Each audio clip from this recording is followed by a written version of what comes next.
Durante siglos la historia la señaló con un dedo acusador. La etiquetaron como prostituta, como símbolo del pecado, como la mujer caída que necesitaba redención. Pero, ¿y si fue todo lo contrario? ¿Y si detrás de esa imagen distorsionada se escondía en realidad una de las figuras más fieles, valientes y luminosas del Evangelio? María Magdalena. Su nombre aparece una y otra vez en el Nuevo Testamento, siempre en momentos clave, cuando Jesús sana, cuando predica, cuando muere y cuando resucita. Pero su historia no fue escrita con justicia, fue tejida con sombras, con sospechas, con una mentira que se convirtió en traición y que la persiguió durante siglos. Porque ese nombre, que un día significó fuerza, presencia y lealtad, fue manchado con culpa y deseo. Se le dio el papel de la mujer pecadora, de lo prohibido, de lo indeseable.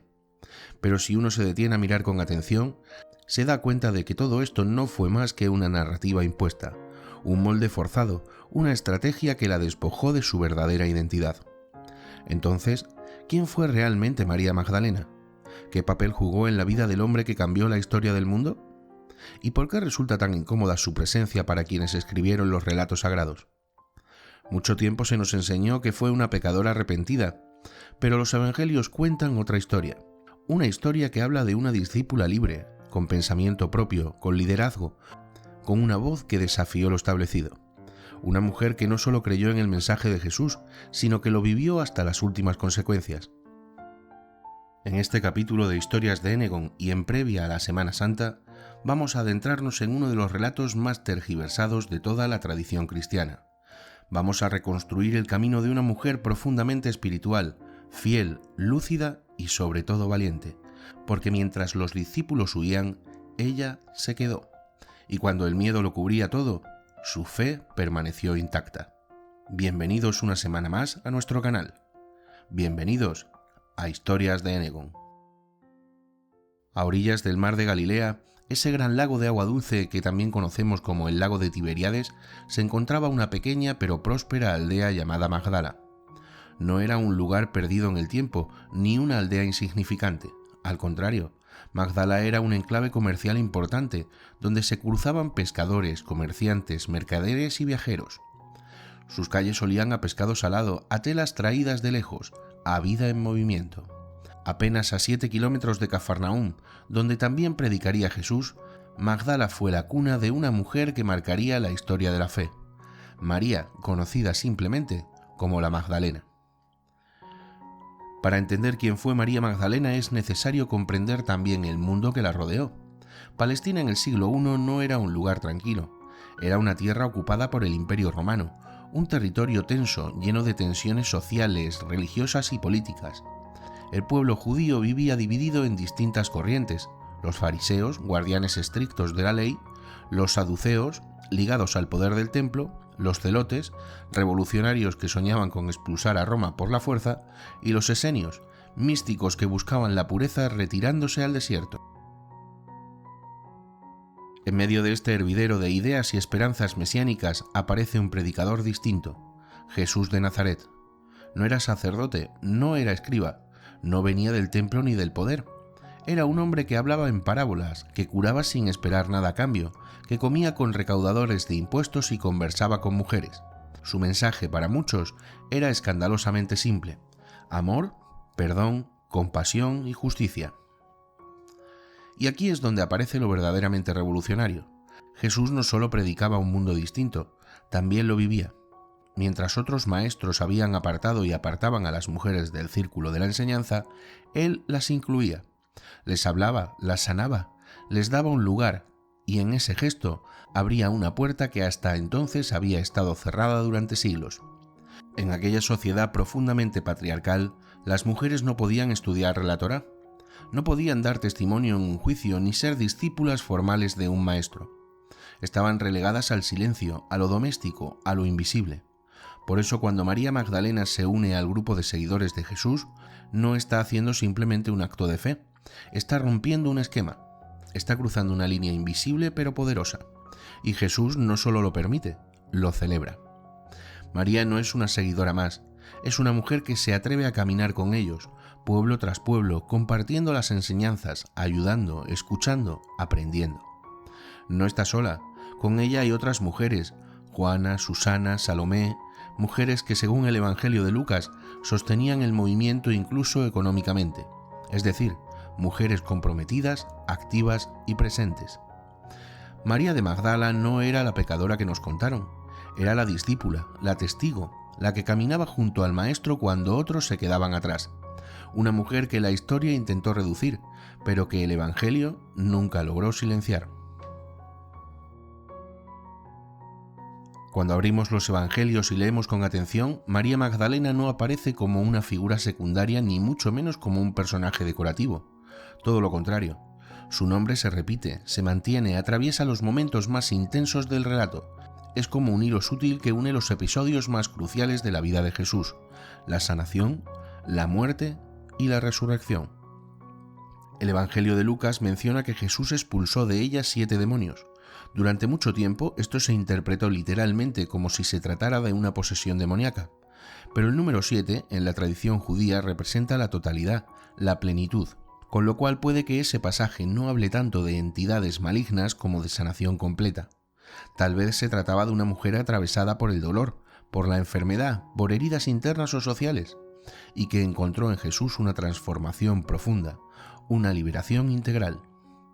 María aparece en los momentos claves del relato evangélico. Cuando los discípulos se dispersaban y el miedo paralizaba, ella permanecía. Está al pie de la cruz, junto a María, la madre de Jesús, y otras mujeres. Allí, en el momento más oscuro, María no huye. Contempla el dolor, acompaña la pérdida y sostiene la fe. También fue quien acompañó el cuerpo de Jesús al sepulcro, y fue ella quien al tercer día se levantó temprano para ungir su cuerpo. No iba con la esperanza de encontrar un milagro, iba con amor, con duelo y con fidelidad. Y sin embargo fue ella quien encontró la tumba vacía, quien lo vio primero, quien lo confundió con el jardinero y quien al escucharlo pronunciar su nombre, María, lo reconoció sin ninguna duda. Porque cuando el amor es verdadero no necesita muchas palabras, solo una voz familiar. Ese momento, narrado con fuerza en el Evangelio de Juan, marca algo inaudito. Jesús elige a María Magdalena como la primera testigo de su resurrección. Y más aún, le encarga el mensaje. Le dice: ve y diles. En una época en la que el testimonio de una mujer no tenía valor legal, Jesús confía en ella la noticia más importante del cristianismo. Es ella quien anuncia que la vida ha vencido a la muerte. Es ella quien inaugura el anuncio pascual. Siglos más tarde, Tomás de Aquino la llamaría apóstol de los apóstoles, no como metáfora, sino como una afirmación literal, porque fue la primera en ver, la primera en creer y la primera en anunciar. Y en un mundo donde la voz de las mujeres apenas era escuchada, eso fue un acto profundamente revolucionario. Durante muchos siglos, su figura fue confundida, mezclada, transformada. Y todo empezó con un sermón. En el año 591, el Papa Gregorio I, más tarde conocido como Gregorio Magno, pronunció unas palabras que cambiarían la percepción de María Magdalena durante más de 1000 años.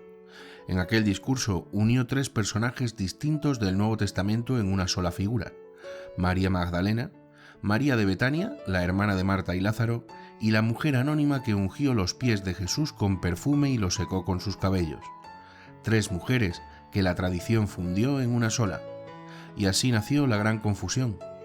De repente María Magdalena ya no era la discípula fiel, se convirtió en la pecadora arrepentida, en la prostituta perdonada, en el símbolo del deseo que se transforma por la gracia. El problema es que los evangelios nunca dijeron eso.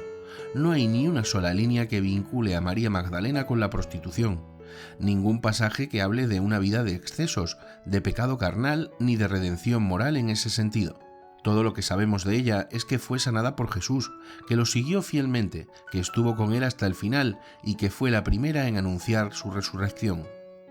Lo demás lo añadió la tradición, y no fue una tradición inocente, porque en una iglesia que comenzaba a estructurarse bajo una lógica profundamente masculina y jerárquica, la figura de una mujer discípula, fuerte, presente e incómoda no encajaba. Así que se optó por reinterpretarla, para bajarla de su lugar, por convertirla en símbolo del arrepentimiento, no del liderazgo. Durante siglos el arte la representó con lágrimas, con cabellos sueltos, con un frasco de perfume en las manos. Fue la penitente por excelencia, la mujer caída que encontró la salvación. Y desde luego su imagen caló en el imaginario colectivo, pero con el tiempo esa visión comenzó a tambalearse. En 1988 el Papa Juan Pablo II la reivindicó como modelo de evangelizadora. Y en el 2016 el Papa Francisco dio un paso más, elevó su memoria litúrgica al mismo rango que la de los apóstoles, no como un gesto simbólico, sino como una restitución, una forma de devolverle su lugar.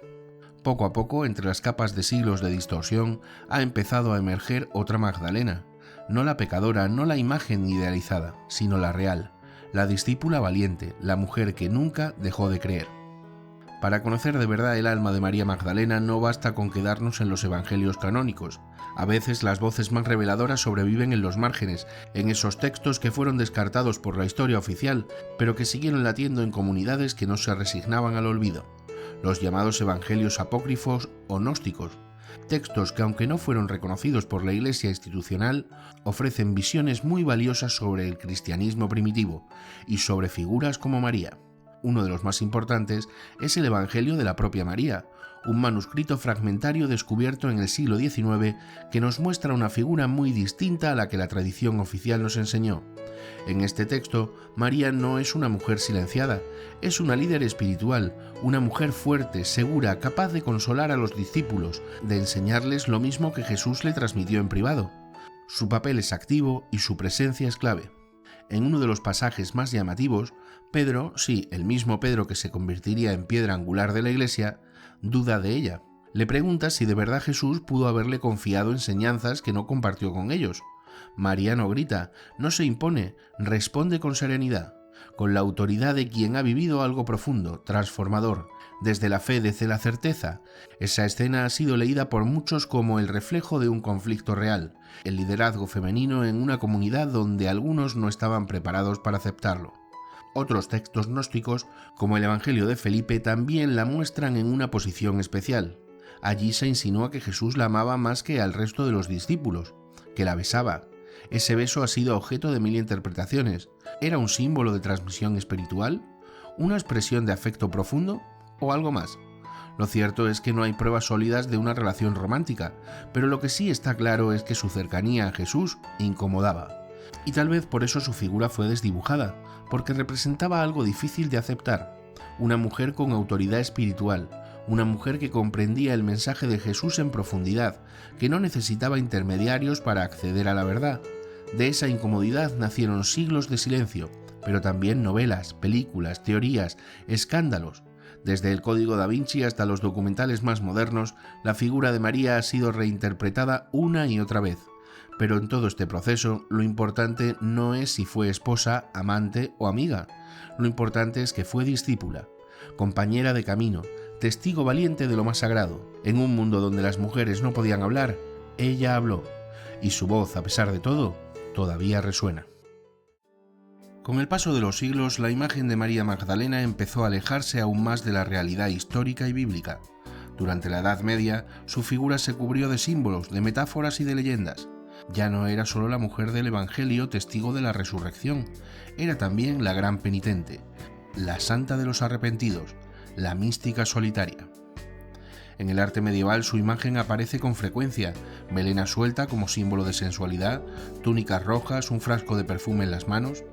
Todo remite al gesto de aquella mujer que ungió los pies de Jesús. Aunque no fuera María Magdalena, el imaginario ya había hecho su mezcla. Se convirtió en el icono del arrepentimiento y la redención, una figura poderosa, pero también limitada. En lugar de estar entre los apóstoles, su lugar simbólico fue otro, una cueva. La renuncia, el aislamiento, el castigo. Su historia, en muchos relatos, terminaba con ella retirada del mundo, pagando con soledad su pasado de pecado. Y eso, en el fondo, era otra forma de callarla, de desactivar su poder. Una de las leyendas más bellas nace en Francia, en la región de la Provenza. Según la tradición, María Magdalena llegó allí en una barca sin timón, junto a Marta, Lázaro y otros seguidores de Jesús. Evangelizó la región, sanó a los enfermos y con el tiempo se retiró a una cueva en la montaña de Saint-Baume. Allí vivió como ermitaña, dedicada a la contemplación y al silencio. Hoy en día ese lugar sigue siendo un centro de peregrinación, porque más allá de la verdad histórica, esa leyenda habla de algo profundo, de la necesidad de encontrar una figura femenina que represente la transformación, el consuelo y la espiritualidad, aunque para eso haya que despojarla otra vez de su liderazgo. Pero ni siquiera el peso de los siglos logró apagar su presencia. María Magdalena sobrevivió en vitrales, en procesiones, en oraciones populares, como si el pueblo en lo más hondo supiera que detrás de esa figura envuelta en lágrimas y perfumes seguía viva una verdad más grande, una verdad que aún tenía mucho que decir. A lo largo de los siglos, María Magdalena no solo ha sido leída, también ha sido imaginada, pintada, esculpida y narrada. Su rostro ha cambiado con cada pincelada, con cada pluma, con cada encuadre de cámara. El arte ha buscado en ella una figura que reflejara el arrepentimiento, la ternura y la espiritualidad, pero también la contradicción, la fuerza y la herida. Caravaggio la retrató inclinada, sin joyas, sin oro, rodeada de sombras, como si su dolor fuese más elocuente que cualquier lujo. Tiziano, por otro lado, la envolvió en una atmósfera de luz, casi celestial, con lágrimas suspendidas como diamantes en el aire. Donatello la esculpió como una penitente, envejecida, con el cuerpo cubierto solo por su cabello en una de sus obras más desgarradoras.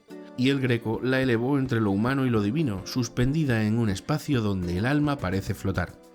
Cada artista ha proyectado en ella lo que su época necesitaba: culpa en el medievo, mística en el Renacimiento, sensualidad en el Barroco. María Magdalena se convirtió así en un espejo, uno que reflejaba tanto el fervor como el temor, tanto la devoción como el deseo reprimido. En la literatura también ha estado siempre presente. Desde los siglos místicos de la Edad Media hasta las novelas contemporáneas, su figura ha sido rescatada una y otra vez. Ha sido símbolo del amor puro, del arrepentimiento sincero, de la sabiduría femenina. En muchos escritos aparece como la mujer que entendió a Jesús más allá de las palabras, como una mujer profunda, intuitiva, que representa lo más humano del seguimiento cristiano. Y cuando el cine quiso recuperar lo olvidado, también acudió a ella. En La última tentación de Cristo, de Scorsese, María aparece vulnerable, cercana, humana. En La pasión de Cristo, de Mel Gibson, su silencio es tan denso que parece hablar más que 1000 discursos. Y en la película María Magdalena, de 2018, protagonizada por Rooney Mara, se le devuelve con firmeza el lugar de discípula. Una mujer fuerte, sabia, profundamente humana que camina junto a Jesús no solo como figura secundaria, sino como testigo esencial de su mensaje. Todas estas representaciones tienen algo en común: intentan recuperar su voz, esa voz que fue acallada, que fue manipulada, que fue encasillada. Y en ese esfuerzo por comprenderla, el arte, la literatura y el cine hacen lo mismo que intentamos hacer hoy: liberarla. Devolverle su verdad, esa que sigue viva, incluso después de siglos de confusión.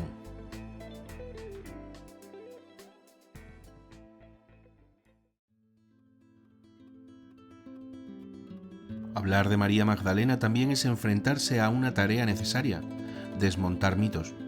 Sacudir los clichés que durante siglos fueron aceptados casi como dogmas, porque si queremos comprenderla de verdad, primero hay que deshacer las cadenas que la tradición le impuso. ¿Fue prostituta? No. No hay ni una sola línea en los evangelios que lo afirme. Su nombre jamás se asocia a esa condición. Fue una confusión o una estrategia, quién sabe, que nació con el sermón de Gregorio Magno y que se mantuvo durante más de 1000 años.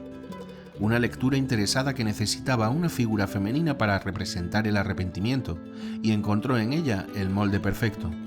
Pero era un molde falso. ¿Fue la esposa de Jesús? Esa teoría tan atractiva para la ficción ha sido alimentada por novelas, películas y documentales, pero la historia no ofrece pruebas que la sostengan. Lo que sí muestra es una relación cercana, profunda y espiritual. No hay evidencia de matrimonio, pero sí de una confianza mutua, de una conexión que incomodó a muchos. ¿Fue excluida del liderazgo por ser mujer? Todo apunta a que sí. En los textos gnósticos, como el Evangelio de María o el de Tomás, su figura aparece con autoridad. Enseña, consuela, lidera, y eso molesta. Pedro la interrumpe, otros la cuestionan, su voz es incómoda, porque en una estructura religiosa que comenzó a construirse con lógicas patriarcales, una mujer con liderazgo espiritual no encajaba. ¿Fue una líder espiritual? Sin duda. Los evangelios apócrifos lo dejan claro, y los canónicos también, si se leen con atención. Fue la primera en ver a Jesús resucitado, la primera en creer, la primera en anunciar. No es un detalle menor, es una elección directa, una muestra de confianza absoluta. María Magdalena no fue ni santa inmaculada ni pecadora desbordada, fue mujer, fue discípula, fue testigo y sobre todo, fue presencia. La que permaneció cuando todos huyeron, la que entendió cuando otros dudaban, la que creyó cuando nadie más lo hacía. Y eso, incluso hoy, sigue siendo profundamente revolucionario. Hoy, más de 2000 años después, su figura sigue incomodando, pero también sigue inspirando. María Magdalena se ha convertido en símbolo de muchas cosas, de lo que fue silenciado, de lo que fue tergiversado, pero también de lo que resiste. En las últimas décadas, teólogas, historiadoras y creyentes de todo el mundo han vuelto a mirarla, no como la pecadora redimida, sino como la discípula que nunca debió ser olvidada. El feminismo cristiano la ha recuperado como un emblema, como la prueba viviente de que el liderazgo espiritual femenino no es una invención moderna, sino una realidad antigua que fue borrada a conciencia. Su imagen, antes distorsionada por siglos de arte penitente, comienza a brillar con una nueva luz, porque María Magdalena representa a todas esas mujeres que fueron apartadas, calladas, etiquetadas como peligrosas, solo por tener voz propia. Representa a las que creyeron cuando nadie más creía, a las que se quedaron cuando todos los demás se fueron.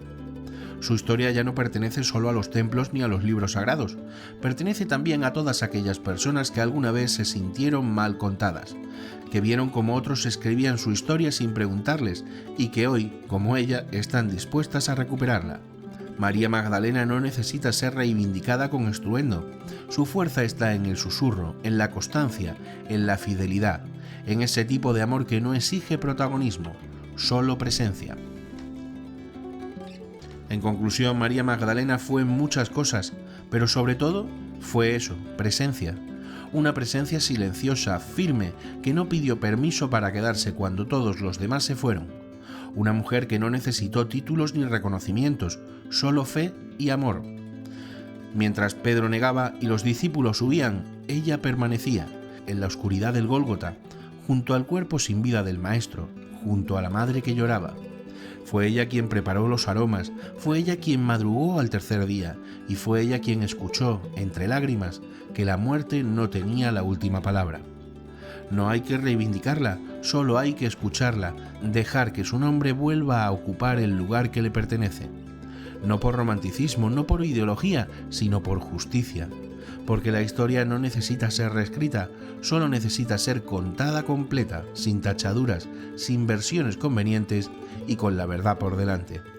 En plena Semana Santa, cuando tantas miradas se vuelven al recuerdo de la Pasión, quizás sea momento también de mirar hacia ella, hacia la primera que creyó, hacia la primera que anunció, hacia la mujer que durante siglos fue silenciada, pero jamás vencida. ¿Y tú? ¿Qué piensas?